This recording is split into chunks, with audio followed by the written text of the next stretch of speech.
Perkenalkan, nama saya Era Syafrila Arundiva, NIM 191301008. Assalamualaikum warahmatullahi wabarakatuh. Nama saya Siska Ramadianti dengan NIM 1913053. Nah, saya dari kelompok 2 dan akan menjelaskan tentang Makiyah dan Madaniyah. Salah satu dasar dari agama Islam yaitu Al-Quran. Nah, selain Al-Quran ada juga hadis yang menjadi dasar dari agama Islam itu sendiri.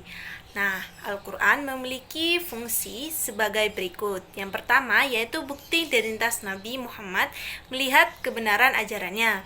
Yang kedua yaitu petunjuk atau bimbingan yang harus dianut oleh manusia, yaitu kepercayaan pada keesaan Allah dan iman akan adanya hari akhir. Yang ketiga yaitu petunjuk mengenai moralitas murni yang harus diikuti manusia dalam kehidupan pribadinya.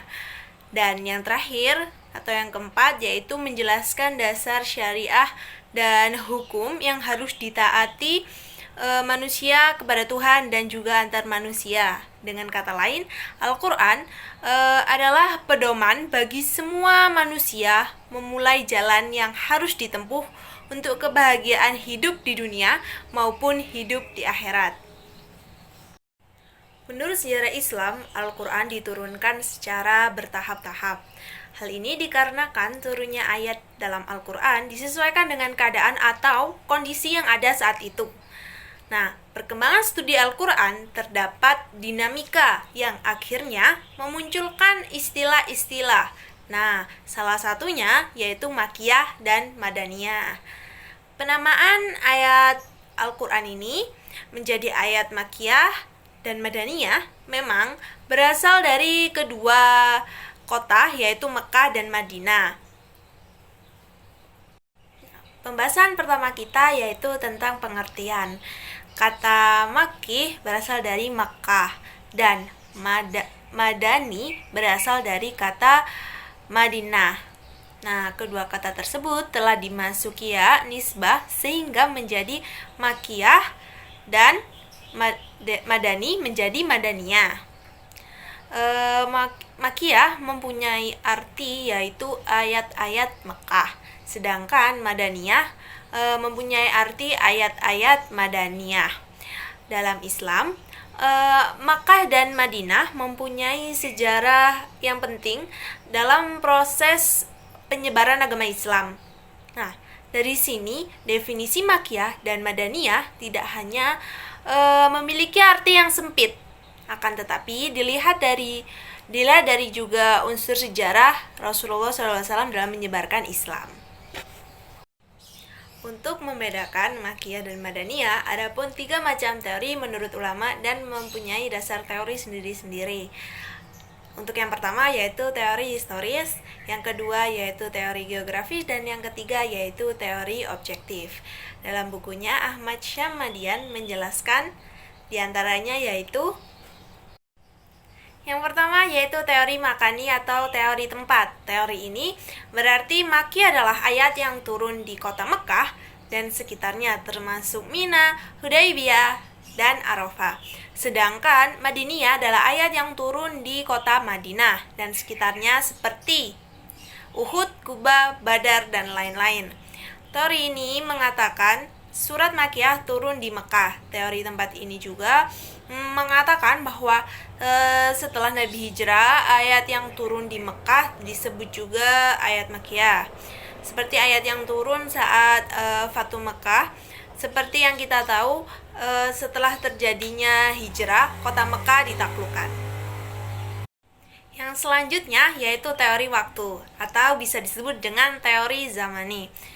Menurut teori ini, Makiyah adalah ayat yang diturunkan sebelum hijrah dan Madaniyah adalah ayat yang diturunkan setelah hijrah. Teori ini lebih fokus kepada tempat serta sejarahnya.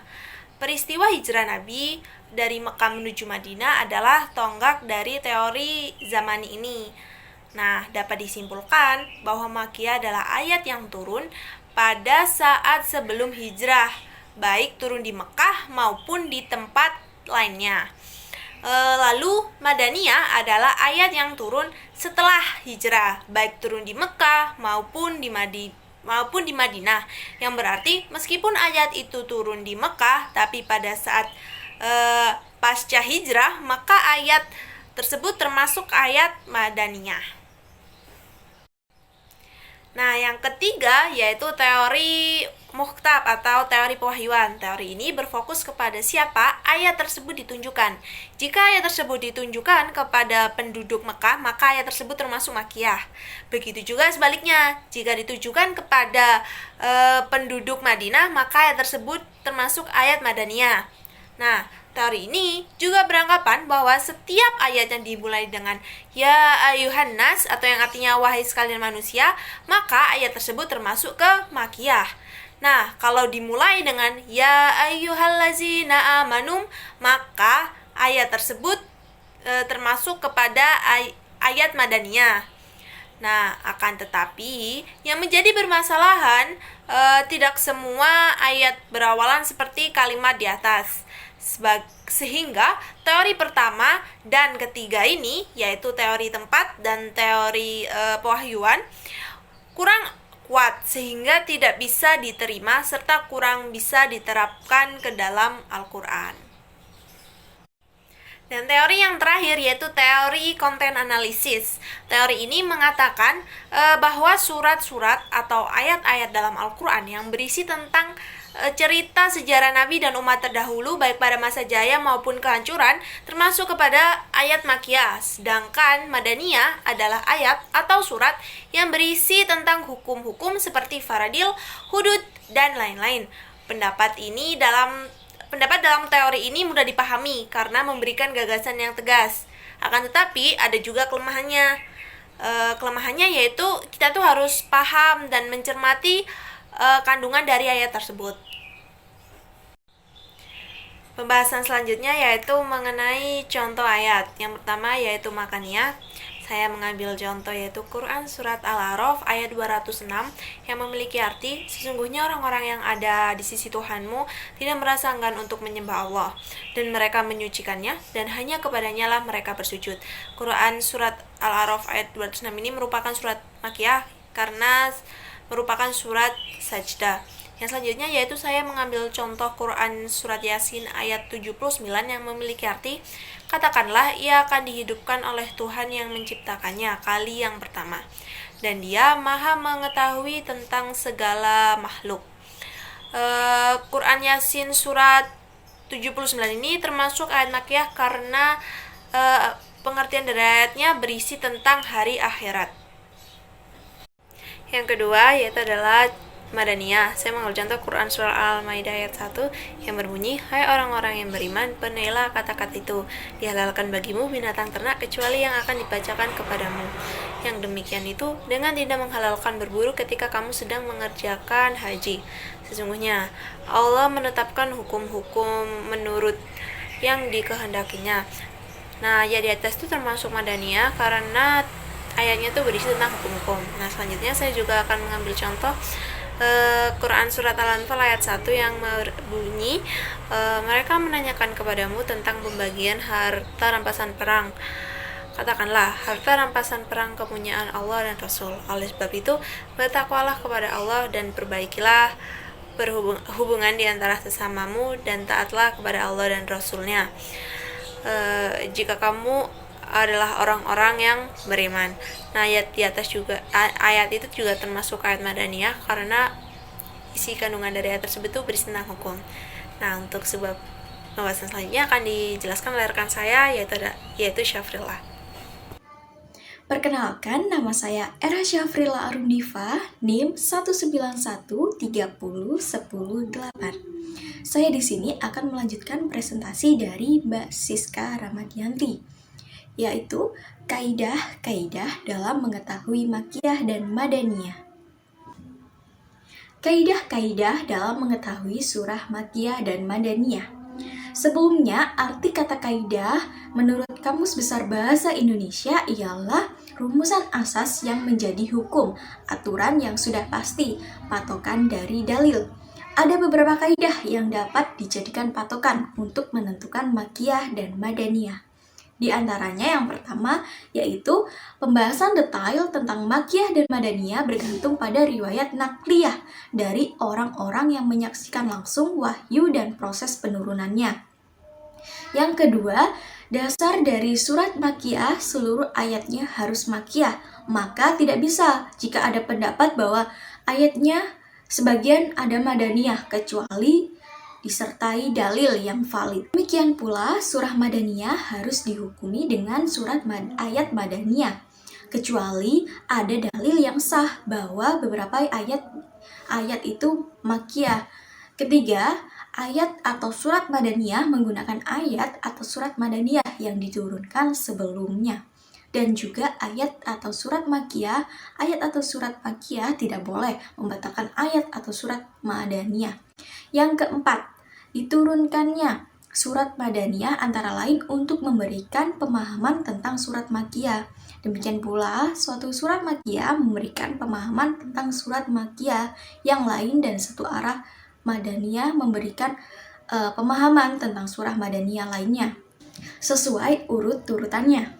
Yang kelima, ada kalanya terjadi satu bab sedang berjalan turun, kemudian diantaranya surah yang lain turun. Untuk mengetahui Makkiyah dan Madaniyah, dasarnya ada dua jalan. Yang pertama, Simai, dan yang kedua, Qiyasi. Yang pertama yaitu Simai. Apa itu sih Simai? Simai yaitu lewat riwayat yang sahih dari sahabat yang sezaman dengan wahyu dan menyaksikan langsung proses turunnya. Atau riwayat dari tabi'in yang menerima dan mendengar langsung dari sahabat tentang bagaimana wahyu itu turun, tempat dan kejadiannya. Sebagian besar penentuan Makkiyah dan Madaniyah lewat dari jalur tabi'in.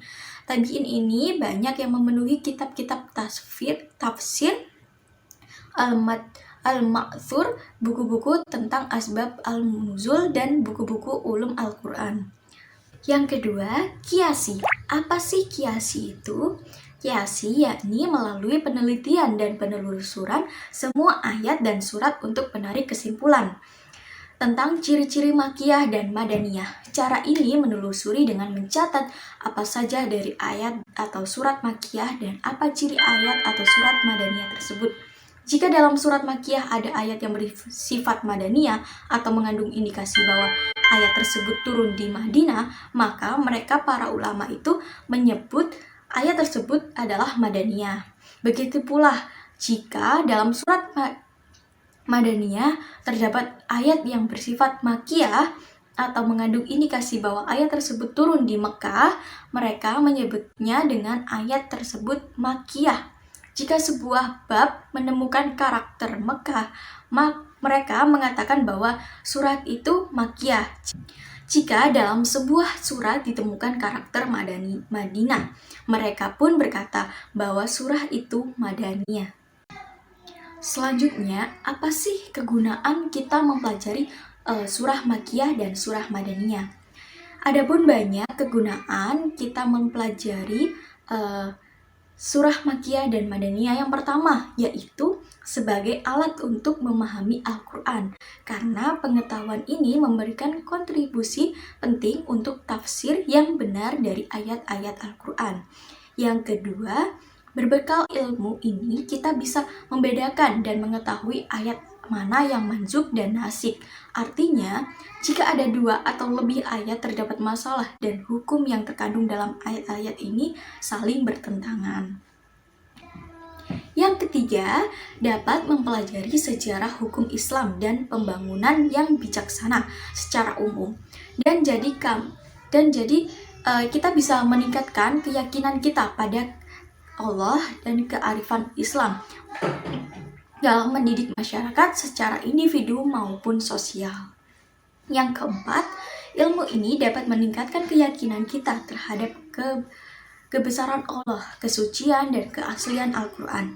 Karena melihat besarnya perhatian umat Islam sejak turunnya terhadap hal-hal yang berhubungan dengan Al-Quran sampai hal yang terkecil dan sedetail-detailnya, sehingga mengetahui ayat-ayat mana yang turun sebelum hijrah dan sesudahnya. ayat-ayat yang diturunkan pada waktu Nabi berada di kota tempat tinggalnya, dan ayat-ayat turun pada waktu Nabi sedang berpergian atau perjalanan.